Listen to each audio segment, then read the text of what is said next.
خلق الانسان من عجل سأریکم آیاتی فلا تستعجلون. انسان جلد بازی کے خمیر سے پیدا کیا گیا ہے، ان قریب میں تمہیں اپنی نشانیاں دکھاؤں گا، پس تم مجھ سے جلدی کا مطالبہ نہ کرو. جلد بازی کیا ہوتی ہے؟ عجلت کیا ہوتی ہے؟ کسی چیز کے مقررہ وقت سے پہلے اس کا ارادہ کرنا کہ وہ ہو جائے. تو یہ جلد بازی جو ہے انسان کی فطرت میں داخل ہے، وہ پیدا ہی جلد باز کیا گیا ہے. وَكَانَ الْإِنسَانُ عَجُولًا. اور یہ کیوں کہا گیا کہ خلق الانسان من اجل، اجل سے پیدا کیا گیا، یعنی جلد بازی سے پیدا کیا گیا. یہ مبالغے کے لیے ہے. جیسے کسی کو عدل کہہ دیں تو مراد یہ کہ یہ بہت زیادہ عادل انسان ہے. اسی طرح اجل کہہ دیں تو اس کا مطلب کیا ہے کہ بہت زیادہ جلد باز ہے. اس آیت کو پڑھ کر ہم سب کو اپنے رویوں پر غور کرنا چاہیے اور اپنی عادتوں کو دیکھنا چاہیے.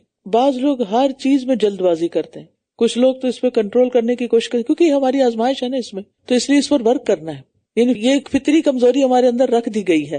آپ دیکھیں چھوٹی سی تکلیف پر ہم جلد مایوس ہو جاتے ہیں، چھوٹی سی خوشی پر جلد ہم آپے سے باہر ہو جاتے ہیں. کوئی ہمارا کام نہ ہو تو ہم اس میں جلد پریشان ہو جاتے ہیں، اور کام کوئی ڈیلے ہو یا کسی بھی چیز میں اگر تاخیر ہو، اگر کوئی کام 1 مہینے بعد ہونے والا تو ہم اس کے لیے آج سوچنا شروع کر دیتے. اینگزائٹی کس لیے ہوتی؟ اس کے پیچھے کیا ریزن ہوتی ہے؟ اس کے پیچھے بھی جلد بازی ہوتی ہے، کیونکہ ہم کیا چاہتے ہیں؟ بس اب فوراً ہو جائے، جلدی ہو جائے. دیر کیوں ہو رہی ہے؟ رکاوٹ کیوں؟ اور یہ نہیں کہ بڑوں میں ہوتی ہے. اگر آپ بچوں کو بتائیں آج ہم پارک چلیں گے، کہے تو بیٹھے ایک دفعہ، پھر کیا ہوگا؟ ہر تھوڑی دیر کے بعد پوچھیں گے کب جائیں گے، کب جائیں گے، کب جائیں گے. اچھا، مجھے اپنا یاد ہے کہ چھوٹے ہوتے تھے تو ہمارے والدہ اپنی والدہ کے گھر ہمیں لے کے جاتے تھے، تو اس وقت سواریاں اتنی تیز نہیں ہوتی تھی، تو ہمیں اتنا شوق ہوتا سارا دن انتظار کرتے بس چلیں گے چلیں گے، ہر تھوڑی دیر کب جا رہے ہیں کب جا رہے ہیں کب. اچھا جب چڑھ بیٹھتے تو پھر اس کے بعد کب پہنچیں گے کب پہنچیں گے کب پہنچیں گے. اچھا جب پہنچ جاتے کب واپس جائیں گے کب واپس جائیں گے، کب ہوگا کیسے ہوگا. تو یہ ہم سب کی کمزوری ہے. اس پر قابو صبر کے ساتھ ہی پایا جا سکتا ہے. کہ اس کا علاج کیا ہے؟ صبر، انتظار. صبر میں انتظار بھی ہے نا، اور کہتے ہیں الانتظار اشد من الموت، انتظار تو موت سے بھی زیادہ سخت ہے. اور کفار مکہ کہتے ہیں اس جلد بازی میں کہ نبی صلی اللہ علیہ وسلم فرما نہیں مانو گے تو عذاب آئے گا، تو کہتے تھے کب آئے گا؟ کوئی عذاب بھی مانگنے کی چیز ہے؟ تو اللہ تعالیٰ فرماتے ہیں ان قریب میں تمہیں اپنی نشانیاں دکھاؤں گا، پس تم مجھ سے جلدی کا مطالبہ نہ کرو کہ بس جلدی اب نشانیاں آ جائیں. اسی طرح سورۃ الاسراء میں 15ویں پارے میں پڑھا تھا وَيَدْعُ الْإِنسَانُ بِالشَّرِّ دُعَاءَهُ بِالْخَيْرِ وَكَانَ الْإِنسَانُ عَجُولًا.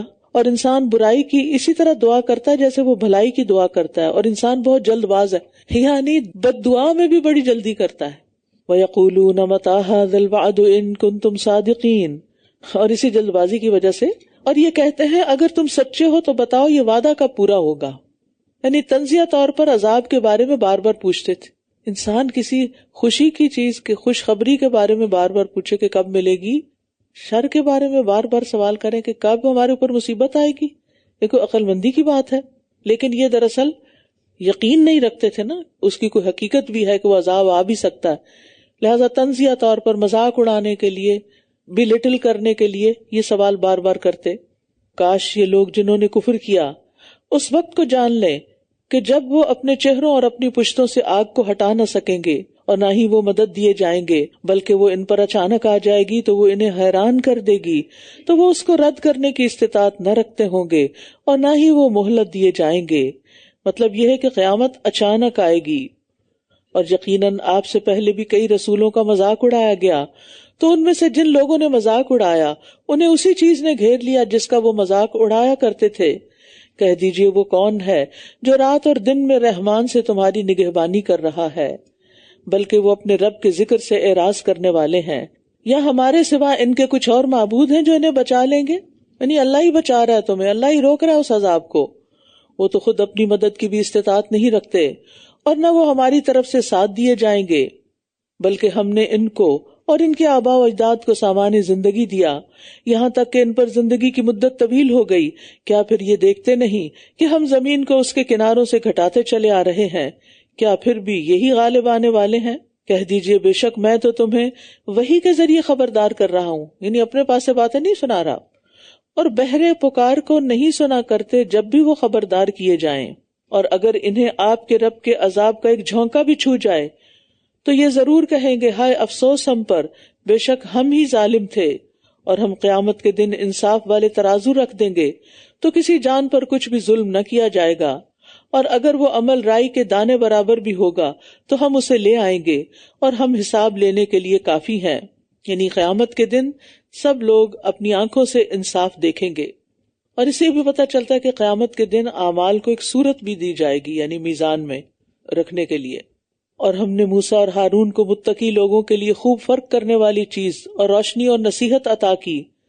وہ لوگ جو اپنے رب سے غائبانہ طور پر ڈرتے ہیں اور وہ قیامت کی گھڑی سے بھی ڈرنے والے ہیں، یعنی رب کو دیکھے بغیر اس کا شدید خوف رکھتے ہیں.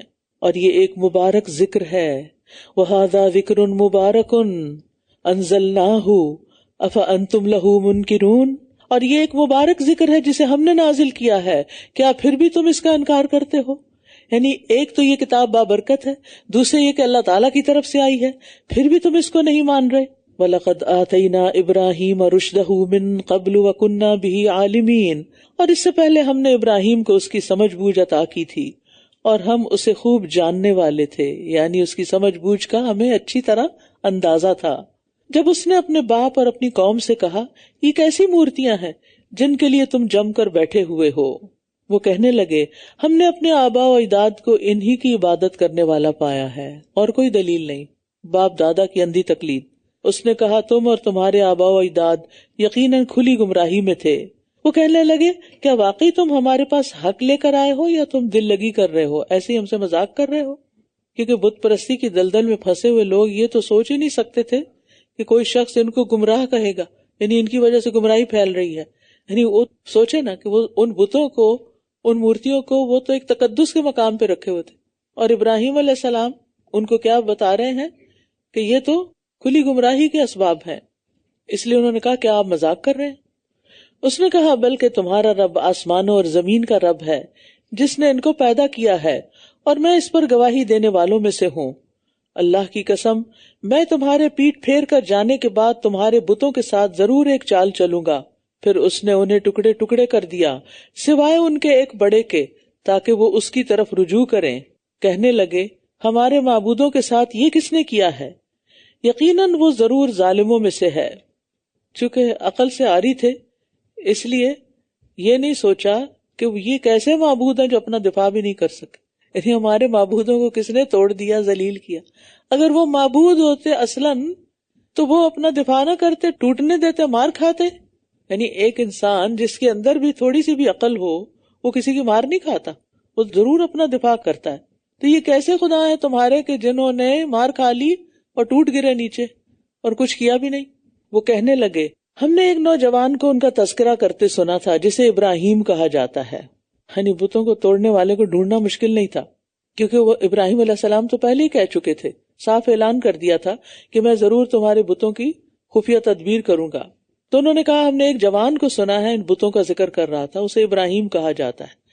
یعنی انداز ان کا کیا تھا؟ ایک تحقیر والا انداز ہے، جیسے وی ڈونٹ نو، وہ ایک تھا، وہ ایسا تھا ویسا تھا، یعنی تھرڈ پرسن کے طور پر اس کو غیر اہم قرار دے رہے ہیں. قالوا فأتوا به على أعين الناس لعلهم يشهدون.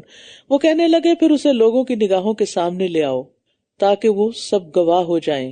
کہنے لگے اے ابراہیم کیا تو نے ہمارے معبودوں کے ساتھ یہ سلوک کیا ہے؟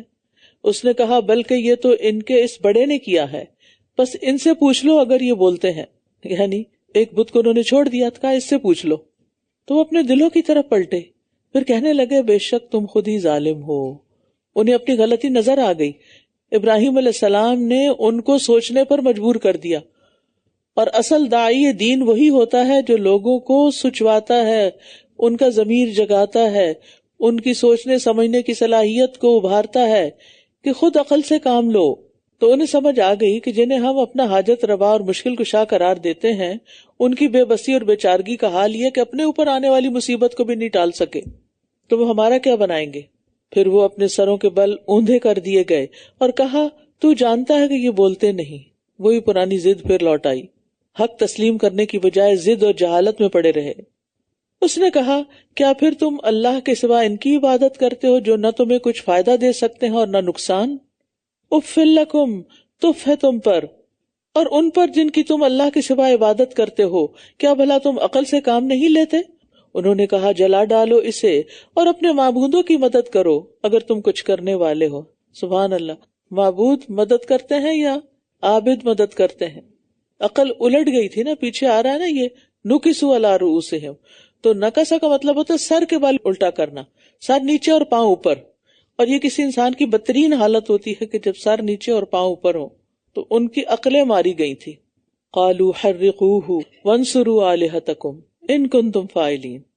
تو آپ دیکھیے کہ جب انسان دلیل سے لاجواب ہو جاتا ہے تو یا تو نیکی اسے اپنی طرف کھینچ لیتی ہے یا بدی پر غالب آ جاتی ہے. اگر بدی غالب آ جائے تو اس کے پاس کوئی دلیل نہیں رہتی اور مکمل لاجواب ہو جاتا ہے. پھر اگلا سٹیپ کیا ہوتا ہے؟ وہ اپنے مخالف کو مد مقابل کو دھمکیاں دینے لگتا ہے. اگر وہ اس سے بھی نہیں مانتا تو پھر اگلا کیا ہوتا ہے؟ پھر مار دینے کی سازش کرنے لگتا ہے. قلنا یا نار کونی بردم وسلاما علی ابراہیم، ہم نے کہا اے آگ تو ابراہیم پر ٹھنڈی اور سلامتی والی ہو جا. قوم ابراہیم علیہ السلام کو جلانے کی تیاریاں کر رہی تھی، اور دوسری طرف اللہ تعالیٰ کی تدبیر کیا تھی کہ اس نے آگ کو حکم دیا کہ سلامتی والی بن جاؤ. اگر ٹھنڈی ہو گئی تو کام تب بھی ہو سکتا ہے، کیونکہ زیادہ ٹھنڈک بھی تو جلاتی ہے نا، کولڈ برن بھی ہوتے ہیں نا. تو سلامتی والی یعنی ٹھنڈی ہو لیکن ابراہیم سلامت رہیں. اب آپ دیکھیے یہ بہت بڑا معجزہ تھا نا جو ان کے سامنے آیا، لیکن پھر بھی وہ ایمان نہیں لائے، پھر بھی نہیں مانا. انہوں نے باقاعدہ ایک چار دیواری بنائی، ایک بہت بڑا الاؤ تیار کیا، اپنے ہاتھوں سے لکڑیاں ڈالی. کہا جاتا ہے ابراہیم علیہ السلام کا والد بھی ان میں شریک تھا کہ جو آگ جلانے کے لیے لکڑیاں اکٹھی کر رہے تھے. یعنی بہت بڑا انتظام انہوں نے کیا، خود ساری تدبیریں کی، محنت کی، معلوم نہیں کتنے دن لگے ان کو یہ کرتے ہوئے. اور جب ناکام ہوئے اس میں تو بھی ان کی آنکھیں نہیں کھلی، انہیں سمجھ نہیں آئی کہ آگ کیسے نہیں جلاتی. یاد رکھیے کوئی بھی چیز جو کام کر رہی ہے وہ دراصل اللہ کے اذن سے کر رہی ہے. مثلا ہماری آنکھ دیکھتی ہے تو یہ اللہ کے اذن سے دیکھ رہی ہے، اللہ ہی اس کو دکھوا رہا ہے. ہماری زبان بولتی ہے تو یہ بھی گوشت کا ایک ٹکڑا ہی ہے نا، لیکن ہلتی ہے تو کیسے کیسے لفظ نکل رہی، یہ کدھر سے؟ کبھی بولتے ہوئے سوچے یہ کہاں سے آ رہے ہیں لفظ، یہ آواز بھی آ رہی ہے اور پھر اس کے اندر ایک سینس بھی ہے، اور پھر یہ کیا ہو رہا ہے؟ انسان کی عقل دنگ رہ جاتی ہے اگر صرف اپنے وجود پہ غور و فکر شروع کر دے. اور یہ چیز انسان کو اللہ کا قرب عطا کرتی ہے، اللہ کی معرفت دیتی ہے. جتنا جتنا ہم اپنے اوپر غور کرتے ہیں، ہم غفلت میں جی رہے ہیں نا، جیسے آج کے پارے کی پہلی آیت تھی وَهُمْ فِي غَفْلَةٍ مُعْرِضُونَ. ہم غفلت میں جی رہے ہیں، ہم بس اپنے آپ سے بھی غافل ہیں، اپنے آپ کو بھی بھولے ہوئے ہیں. تو آگ اگر جلاتی ہے نا تو یہ اللہ کے حکم سے، اور اگر وہ ٹھنڈی ہو جاتی ہے تو اللہ ہی کا حکم ہے. تو اصل چیز کیا ہے؟ اللہ کا حکم. ہمیں اسباب اختیار تو کرنے ہیں لیکن اسباب پر بھروسہ نہیں کرنا، بھروسہ ہمیں اللہ کی ذات پر کرنا ہے، کیونکہ ہر چیز اسی کا حکم مان رہی ہے، کیونکہ مالک وہی ہے نا، آسمانوں کا بھی اور زمین کا بھی. اور انہوں نے اس کے ساتھ ایک چال چلنے کا ارادہ کیا تو ہم نے انہی کو انتہائی خسارے میں ڈال دیا. یعنی قوم نے ابراہیم علیہ السلام سے چھپ کر سازش کی ان کو جلانے کی. ان کو یہ ڈر تھا کہ کہیں ابراہیم یہاں سے نکل نہ جائیں، لیکن ہوا یہ کہ وہ خود ہی سب سے زیادہ خسارہ پانے والے ہو گئے. وَنَجَّيْنَاهُ وَلُوطًا إِلَى الْأَرْضِ الَّتِي بَارَكْنَا فِيهَا لِلْعَالَمِينَ. اور ہم نے اسے اور لوط کو اس سرزمین کی طرف نجات دی جس میں ہم نے تمام جہان والوں کے لیے برکت رکھی تھی. کون سی جگہ ہے جسے برکت عطا کی تھی اللہ نے؟ فلسطین کی زمین. ابراہیم علیہ السلام جو تھے، ان کے جو والدین وغیرہ تھے عراق کے علاقے میں رہنے والے تھے. ہمیں ترکی جانے کا اتفاق ہوا تھا، وہاں ہمیں پتا چلا کہ عرفہ میں وہ جگہ ابھی تک ہے جہاں ابراہیم علیہ السلام کے لیے الاؤ تیار کیا گیا تھا. اور سب تو میرا خیال ہے بائے بس تقریباً 10-12 گھنٹے یا زیادہ کا سفر تھا. تو ہم عرفہ گئے اور وہ پورا علاقہ دیکھا جہاں پر یہ سارے واقعات ہوئے. اللہ ہی حقیقت جانتا ہے لیکن کافی سینس بن رہی تھی. تو پھر ابراہیم علیہ السلام نے وہ جگہ چھوڑ دی اور وہ ہجرت کر کے فلسطین کی طرف آ گئے. وَوَهَبْنَا لَهُ إِسْحَاقَ وَيَعْقُوبَ نَافِلَةً وَكُلًّا جَعَلْنَا صَالِحِينَ. اور ہم نے اسے اسحاق عطا کیا اور مزید یعقوب بھی، اور ہر ایک کو ہم نے نیک بنایا. دیکھیے اولاد تو ایک نعمت ہے، لیکن اگر اولاد بگڑ جائے نا تو سب سے زیادہ تکلیف بھی انسان کو اسی کی ہوتی ہے، سب سے بڑا غم بھی اسی چیز کا ہوتا ہے. تو ابراہیم علیہ السلام کو اگرچہ دیر سے ملی تھی خوشخبری کہ ان کی اولاد ہوگی، لیکن نیک اولاد کی خوشخبری ملی کہ نیک ہوں گے. انسان کا دل ٹھنڈا ہو جاتا ہے کہ جب وہ اپنی اولاد کے اندر کوئی نیکی دیکھتا ہے، کسی خیر کے کام کی توفیق دیکھتا ہے.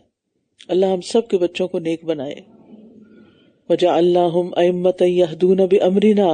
اور ہم نے انہیں امام بنا دیا، ابراہیم علیہ السلام اور ان کی اولاد کو، حضرت اسحاق اور حضرت اسماعیل اور یعقوب اور پھر حضرت یوسف اور پھر ان کے بچوں میں سے بھی بے شمار نبی آئے، وہ ہمارے حکم سے لوگوں کی رہنمائی کرتے تھے، اور ہم نے ان کی طرف نیکیاں کرنے، نماز قائم کرنے اور زکوٰۃ ادا کرنے کی وحی کی، اور وہ سب ہمارے عبادت گزار بندے تھے۔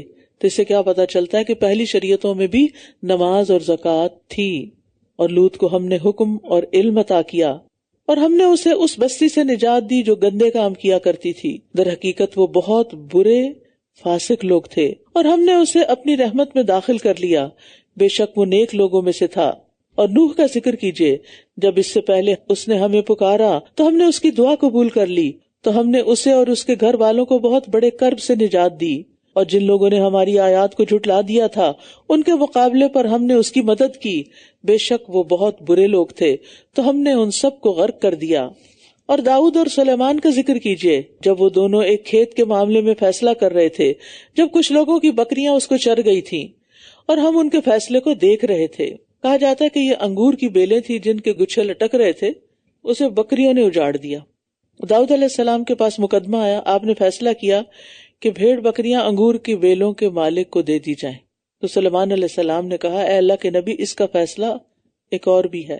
پوچھا وہ کیا؟ عرض کی، آپ انگور کی بیلیں بھیڑ بکریوں والے کے حوالے کر دیں، وہ ان کی نگہداشت کرے جب تک وہ دوبارہ پہلے جیسی نہ ہو جائیں، اور بھیڑ بکریاں انگور کی بیلوں والے کے حوالے کر دیں، وہ اس وقت تک ان سے فائدہ اٹھاتا رہے، اور جب انگور کی بیلیں پہلی حالت پہ آ جائیں، یعنی جو کھائی تھی ویسی ہی بن جائیں، تو آپ انگور کی بیلیں اس کے اصل مالک کے سپرد کر دیں اور بھیڑ بکریاں اس کے مالک کے سپرد کر دیں۔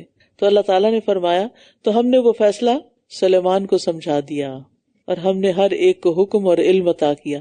تو اس سے کیا پتہ چلتا ہے کہ بعض اوقات بچے والدین سے بہتر سوچ سکتے ہیں، اور پھر یہ ہے کہ اللہ تعالیٰ جس معاملے میں جس کو چاہے صاحب و رائے بنا دے، درست رائے عطا کر دے، خیر کی بات سجھا دے۔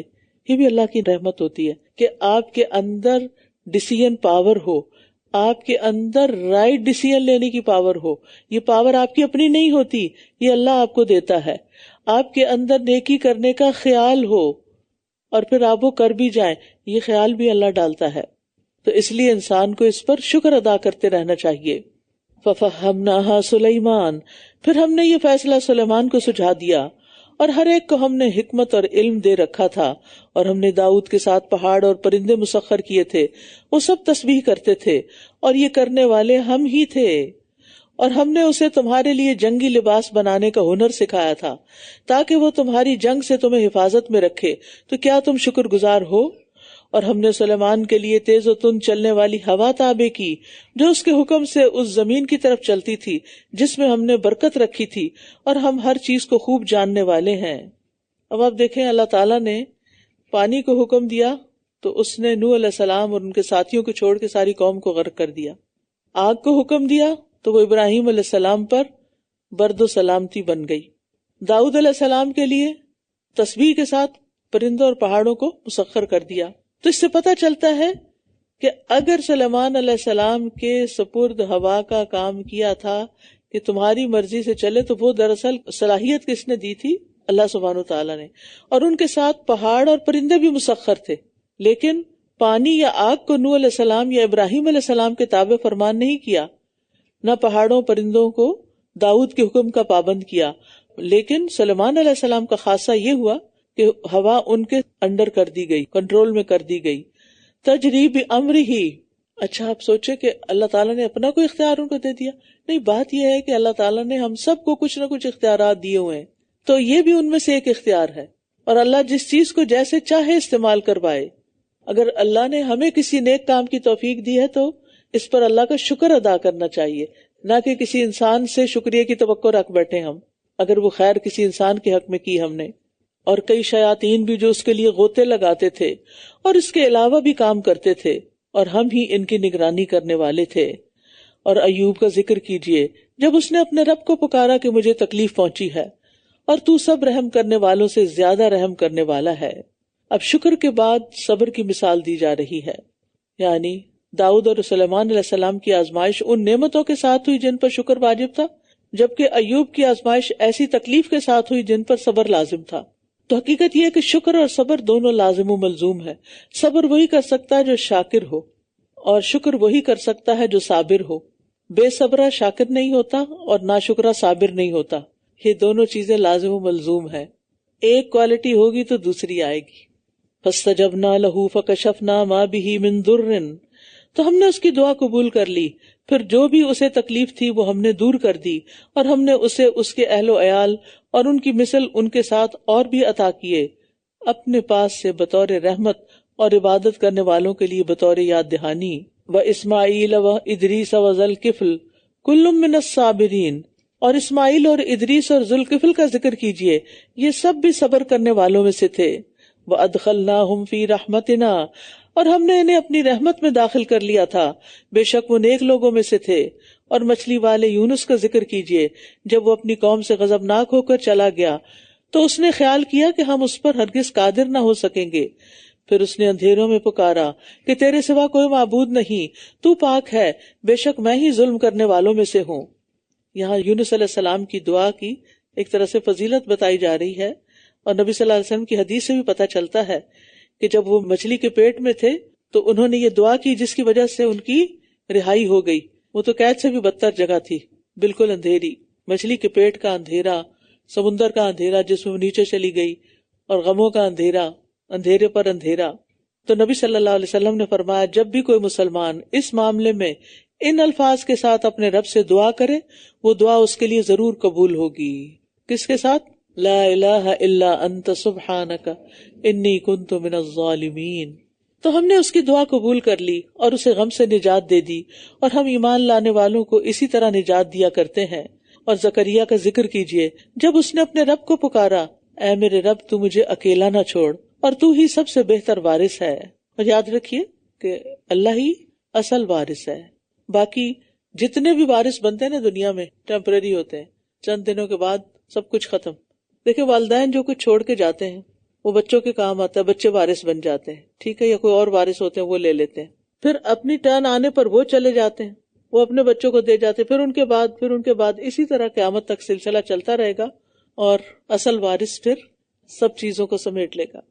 فاستجبنا له ووهبنا له يحيى، تو ہم نے اس کی دعا قبول کر لی اور ہم نے اسے یحییٰ عطا کیا اور اس کی بیوی کو اس کے لیے درست کر دیا. بلا شبہ وہ سب نیکیوں میں جلدی کیا کرتے تھے اور ہمیں رغبت اور خوف سے پکارتے تھے، اور وہ ہمارے لیے عاجزی کرنے والے تھے.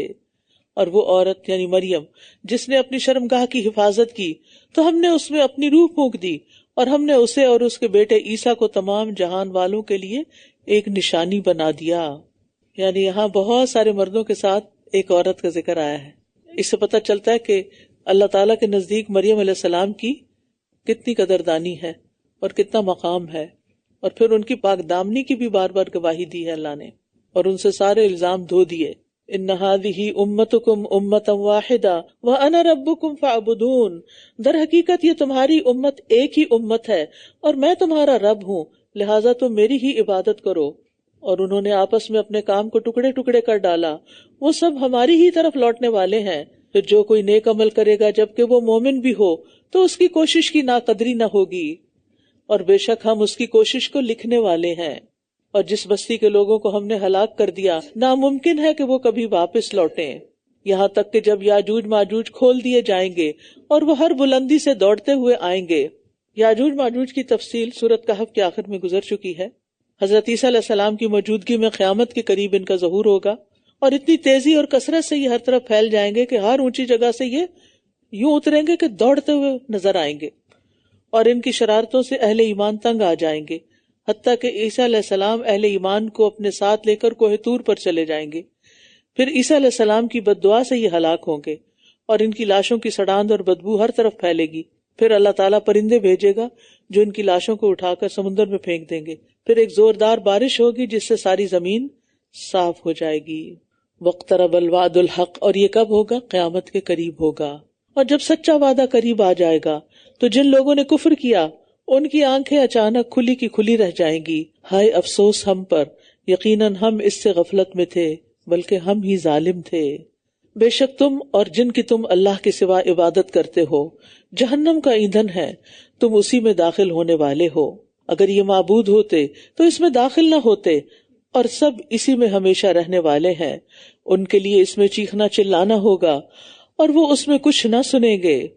یعنی سارے کے سارے شدت غم اور الم سے چیخ چلا رہے ہوں گے، اتنا چیخیں گے کہ ایک دوسرے کی آواز کان میں نہیں پڑے گی.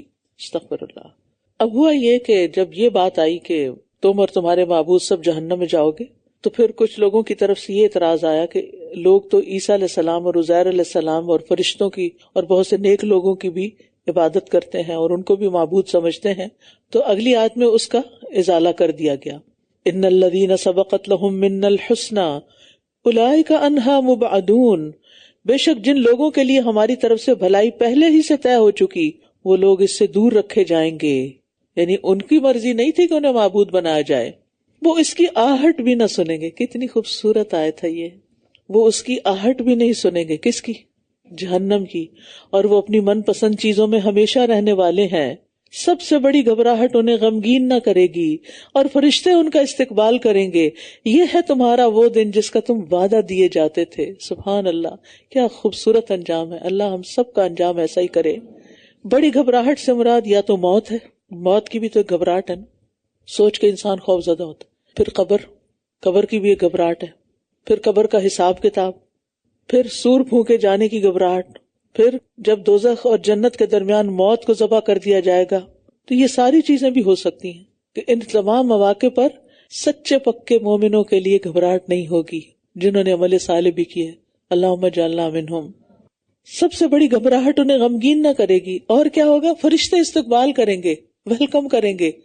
جیسے طالب علم کے لیے دنیا میں ویلکم کرتے رہتے ہیں اور آپ کو دکھتے نہیں، لیکن موت کے وقت تو دکھائی دیں گے، تو ویلکم کریں گے. اور پھر یہ ہے تمہارا وہ دن جس کا تم وعدہ دیے جاتے تھے. اب تمہاری اگلی زندگی شروع ہوگی، اگلا سٹیپ آ گیا ہے. اس دن ہم آسمان کو اس طرح لپیٹ دیں گے جیسے کتابوں کے لیے لکھے ہوئے اوراق لپیٹ دیے جاتے ہیں. جیسا کہ ہم نے پہلی پیدائش کی ابتدا کی تھی، ہم اسی طرح اس کا اعادہ کریں گے. یہ ہمارے ذمہ وعدہ ہے اور ہم اسے ضرور پورا کر کے رہیں گے. وَلَقَدْ كَتَبْنَا فِي الزَّبُورِ. بلا شبہ ہم نے زبور میں نصیحت کے بعد لکھ دیا کہ اس زمین کے وارث میرے نیک بندے ہی ہوں گے. تو آپ سوچ رہے ہوں گے کہ ابھی تو ایسا نہیں، تو اس لیے مفسرین اس کو جنت کی زمین کہتے ہیں کہ جنت کے وارث نیک لوگ ہی ہوں گے. ان فی ھذا لبلاغا لقوم عابدین. بے شک اس میں عبادت گزاروں کے لیے ایک بہت بڑا پیغام ہے، میسج ہے، بہت بڑی خوشخبری ہے. وما ارسلناک الا رحمتا للعالمین. اور ہم نے آپ کو تمام جہان والوں کے لیے سراپا رحمت بنا کر بھیجا ہے. یعنی آپ کا وجود نہ صرف یہ کہ انسانوں بلکہ حیوانوں کے لیے بھی، سمندر کی مچھلیوں کے لیے بھی باعث رحمت ہے. کیونکہ جب انسان دین کو پڑھ لیتا ہے جو نبی صلی اللہ علیہ وسلم لے کر آئے، تو پھر کیا ہوتا ہے؟ وہ سب کا خیال رکھتا ہے، سب کا لحاظ رکھتا ہے. وہ پولوشن نہیں پھیلاتا، وہ سمندر کی مچھلیوں کا بھی خیال کرتا ہے، وہ چیونٹیوں کا بھی خیال کرتا ہے، وہ پودوں کا بھی خیال کرتا ہے، وہ ہر مخلوق کے لیے خیر خواہ ہوتا ہے. کہہ دیجئے بے شک میری طرف وحی کی جاتی ہے کہ تمہارا معبود صرف ایک ہی معبود ہے، تو کیا تم اس کے فرما بردار ہو؟ پھر بھی اگر وہ منہ موڑ لیں تو کہہ دیجئے میں نے تم سب کو یکساں طور پر خبردار کر دیا ہے، اور میں نہیں جانتا آیا کہ وہ قریب ہے یا دور جس کا تم وعدہ کیے جاتے ہو. بے شک وہ بلند آواز سے کہی ہوئی بات کو بھی جانتا ہے اور وہ بھی جانتا ہے جسے تم چھپاتے ہو. اور میں نہیں جانتا شاید کہ یہ مہلت تمہارے لیے ایک آزمائش ہو اور ایک مدت تک کچھ فائدہ اٹھانا ہو. اس نے کہا اے میرے رب حق کے ساتھ فیصلہ فرما دے، اور ہمارا رب رحمان ہے جس سے مدد طلب کی جاتی ہے اس پر جو تم بیان کرتے ہو.